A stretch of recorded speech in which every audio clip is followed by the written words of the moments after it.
بيكم في مطبخ التوفير مع ام محمد. ازيكم حبايبي؟ عاملين ايه؟ يا رب كلكم تكونوا بخير. كل سنه وانتم طيبين يا حبايبي. خلاص بقى رمضان يعني ايه قرب يخلص خلاص. النهارده يعني 26 رمضان. خلاص رمضان جري بسرعه. كل سنه وانتم طيبين. بقى النهارده بقى انا هحضر معاكم الفطار اللي انا اهم يوم عندي في رمضان بستناه. ده اليوم اللي بيجي يفطر معايا بابا وماما، يعني اهلي بيجوا يفطروا معايا. وانا حبيت النهارده انا اصور معاكم الفيديو ده واعمل معاكم الفطار. هو فطار بسيط بس انا بحب اليوم ده جدا، لان دول اهلي بيجوا يفطروا معايا بابا وماما يعني. فانا قلت النهارده بقى اشارككم انا اليوم بعمل الفطار. مع الفطار النهارده انا هعمل اكل تقليدي جدا علشان هما بيحبوا الاكل ده يعني، فانا حبيت اعمله لهم. اول حاجه انا جبت بطاطس، حوالي كيلو من البطاطس، وقشرتهم بالشكل ده وقطعهم علشان هعمل النهارده طبيخ. طبعا اليوم ده انا بحبه جدا وبستناه، يعني ايه اهم يوم عندي في رمضان، اليوم اللي بيجوا فيه ده يعني. فانا جبت بقى البطاطس زي كده وقطعتها. طبعا انا غسلتها الاول وبعد كده هقطعها. طبعا هعمل اكل التقليد البسيط بتاعنا، بس بجد الفطار ده بجد جميل جدا. كل سنه وانتم طيبين. يلا نشوف هنكمل ايه مع بعض. عندي بقى هنا البط. انا طلعت بقى بطاطين عندي من الفريزر. طبعا انتوا عارفين انا بربي البط في البيت. طلعتهم بقى ونقعتهم كويس وغسلتهم.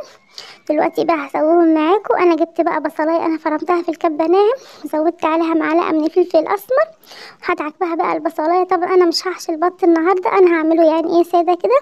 بس جربي بقى تدعكي البصلايه دي في الطيور، يعني في الفراخ او في البط، بجد بتخلي ريحته جميل جدا حتى لو في ريحه الزفاره بيتشال. طبعا شايفين ما شاء الله البطاطين عندهم يعني ايه حجمهم كبار يعني. بالشكل ده هدعكهم بالفلفل الاسمر بالشكل ده. يا ريت بقى لو عجبك الفيديو تنوري بالاشتراك في القناه وتسيبي لي كومنت حلو زيك بالشكل ده، وتشجعيني كده بحيث ان انا اكمل معاكم في القناه. بعد ما دعكتهم بقى بالبصل بالفلفل الاسمر، هكتف بقى البطه زي ما انا بكتفها بالشكل ده، طريقتنا يعني العاديه خالص بالشكل ده. وهعمل برضو التانية بنفس الطريقه، هدعكها برضو بالبصل والفلفل الاسمر بالشكل ده. الفطار النهارده بسيط جدا بس هيعجبكم جدا. ده يعني اهم يوم عندي في رمضان زي ما قلت لكم بالشكل ده.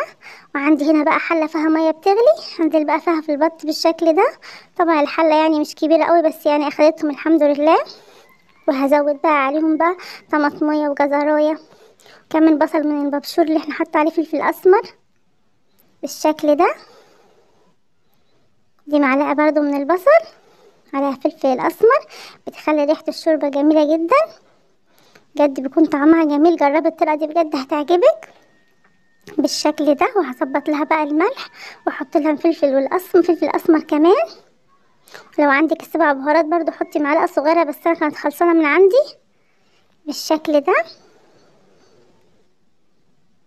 هظبط بقى فلفل اسمر برضو وهغطي بقى عليها واسيبها بقى لغايه بقى يعني ايه ما تغلي معايا.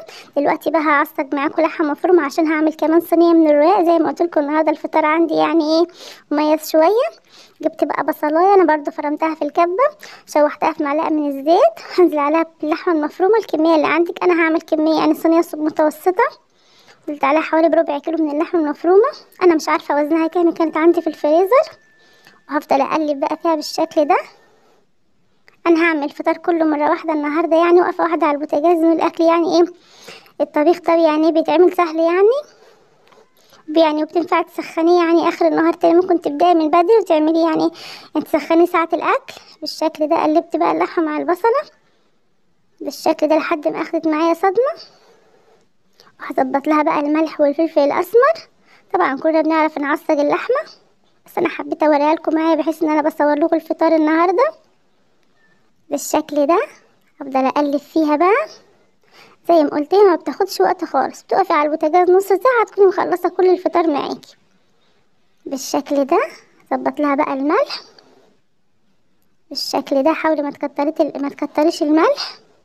حطي معلقه برضو من الفلفل الاسمر. هي البهارات النهارده بسيطه، اكيد البسيط اللي احنا بنحبه بالشكل ده. واقلبه بقى مع بعض واسيبها بقى لغايه ما تستوي. هي ما بتاخدش حاجه وتكون مستويه، بس بجد النهارده يعني الفطار كان جميل جدا بالشكل ده. لازم افضل اقلب فيها برضو. دلوقتي بقى معاكم يعني عندي هنا البط بدأ يغلي. شايفين الشوربه جميله جدا ما فيهاش ريم ولا حاجه عشان انا غاسله البط كويس ومنضفاه. وكمان يعني دعك البط والفلفل الاسمر ده، الحركه دي يعني بتخلي الريحه جميله جدا، جربيها. دلوقتي بقى معاكم هعمل تسبيكه البطاطس بالمره، باني واقفه على البوتاجاز. معلقه من السمنه واحط فيها بصلايه برضو. انا فرمت بصل في الكبه اول حاجه يعني، واستخدمت كله مره واحده. انا بحب اسهل على نفسي. هفضل بقى احمر في البصل لحد ما تاخد لون معايا بالشكل ده. هي بتاخد لون على طول، بدأت تاخد معايا لون بالشكل ده. هفضل بقى اقلب فيها. هنزل بقى بعصير الطماطم دي، حوالي نص كيلو من الطماطم انا ضربها في الخلاط ومصفيها بالشكل ده.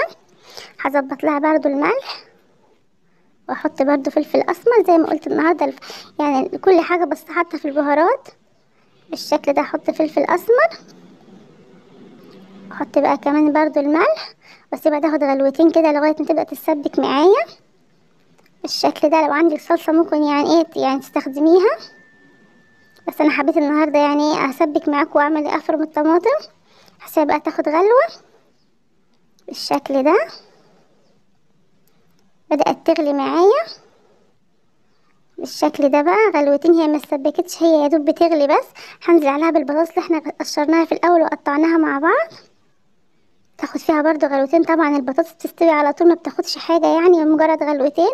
وبعد كده تظبطي لها بقى الشوربه بتاعتها والملح، تاخد غلوه كمان وتطفي عليها بقى بالشكل ده. زي ما قلت الاكل النهارده سريع جدا برضو بسيط بالشكل ده.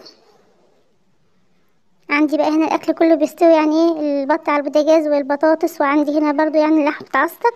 ده شكل بقى البطاطس بعد ما خلاص استوت يعني. هظبط لها بقى الشوربه بالشكل ده، ما تكتريش يعني، خلي المقدار بتاعك مظبوط. يا دوب تاخد غلوه واحده واطفي عليها النار كده، اكون خلصت معايا يعني الطبيخ بالشكل ده. كده استوت معايا، شايفين يعني ماسكه نفسها بس مستويه. دلوقتي بقى هعمل معاكم الرز. انا بقى يعني جبت معلقتين كبار من الزيت يعني، وحمر بقى فيهم الشعريه. طبعا كلنا بنعرف نعمل الرز بالشعريه، بس انا حبيت اوريهولكم بدل ما انا بحضر الفطار معاكم. قلت لهم بكميه الرز، طبعا الكميه زي ما احنا متفقين حسب عدد افراد الاسره. وانا بحب بقى يعني ايه اشوح الرز كويس يعني، بس انا باخد الشويه المتبقيين في الطبق بالشكل ده، وهشوحهم يعني تشويحه مع الشعريه، اقلبهم كل ده مع بعض كويس. انا بحب اشوح الرز مع الشعريه بالشكل ده، واظبط لهم بقى الميه بتاعه الرز، احط لهم بقى الملح. احط الملح الاول، هظبطي بقى مقدار الملح. انا حطيت حوالي معلقتين كبار بالشكل ده. وهظبط بقى ميه الرز بالشكل ده زي ما احنا متفقين، مقدار الميه عقله صباع. واسيبه بقى لغايه ما يتشرب بقى بالشكل ده، واقلبه تقليبه، وهدي بقى عليه النار واسيبه لغايه ما يستوي. زي ما قلت الفطار النهارده سهل وسريع جدا بالشكل ده، مش لازم يعني اعمل اكل كتير يعني صواني مكرونه بشاميل والكلام من ده. الطبيخ برضو بينفع ويبقى فطار برضو جميل جدا، وواحد بيعمل اكل حسب يعني ايه يعني اللي بيحبوا الاكل هتعملي لهم ايه. تعملي سواء ما كانوا بيحبوا نواشف ممكن تعملي مكرونه بشاميل، تعملي جلاش. بيحبوا الطبيخ زي كده اعملي يعني اللي يعني ايه اللي بيحبوا الاكل اللي هيفطروا معاكي اعملي اللي هو بيحبوه. دلوقتي بقى هعمل معاكم بقى صينيه الرقاق. ده الرقاق انا كنت عاملاه معاكم قبل كده في رمضان، كنت عيناه في الفريزر، طلعته فك بقى بالشكل ده، وجبت بقى شويه من الشوربه بتاعه البط. دهنت بقى الصينيه عندي بقى دهنه كويسه من السمنه. جبت بقى الرقاق الطري ده وبليته بقى في الشوربه بالشكل ده. طبقه وسطى برده من السمنه، واحط وابل بقى واحده تانية. انا بعمل صينيه الرقاق 4 طبقات يعني، 4 رقات تحت و4 فوق، تكون مقدارها مظبوط يعني بالشكل ده. لازم ابلها في الشوربه. طبعا شوربه البط بتكون دسمه شويه، ممكن ما تحطيش سمنه يعني بالشكل ده. طبعا ده انا كنت عملته معاكم قبل كده بالشكل ده، كنت عملت معاكم الرقاق والسمبوسك بعجينه واحده وبطريقه سهله بالشكل ده. بعد عملت بقى ال4 طبقات هنزل بقى باللحمه احنا عصجناها في الاول. افرد طبقه بقى متوسطه بالشكل ده، صينيه الرقاق العاديه اللي احنا بنعملها في كل بيتنا يعني بالطريقه البسيطه بتاعتنا. هفرد بقى اللحمه بالشكل ده، واحط بقى كمان الطبقه اللي فوق برضو 4 طبقات برضو من الرقاق بالشكل ده. ده شكل بقى اللحمه، وهكمل برضو بنفس الطريقه زي ما قلت بالشكل ده. فرده بقى بالراحه، ظبط بقى الصينيه. هعمل كمان بقى يعني ايه 3 طبقات كمان. هي شكلها بعد ما خلصتها هقطعها. انا بحب اقطع صينيه الرقاق قبل ما ادخلها الفرن، ممكن ما تقطعهاش بس انا بحب اقطعها. هقطعها بقى بالشكل ده واديها دهنه بسيطه من السمنه، فرشه برضو بسيطه، وادخلها بقى الفرن تستوي. ما بتاخدش حاجه، بتستوي على طول، بس جربيها بجد هتعجبك بالشكل ده. دخلها بقى الفرن.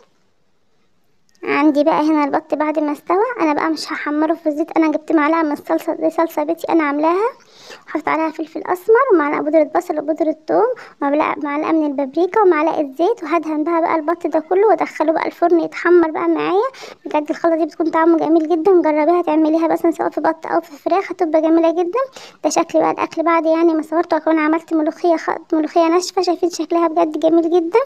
شكلها تحس انها خضر. عملتها معاكم قبل كده، شايفين شكلها. كل سنه وانتم طيبين.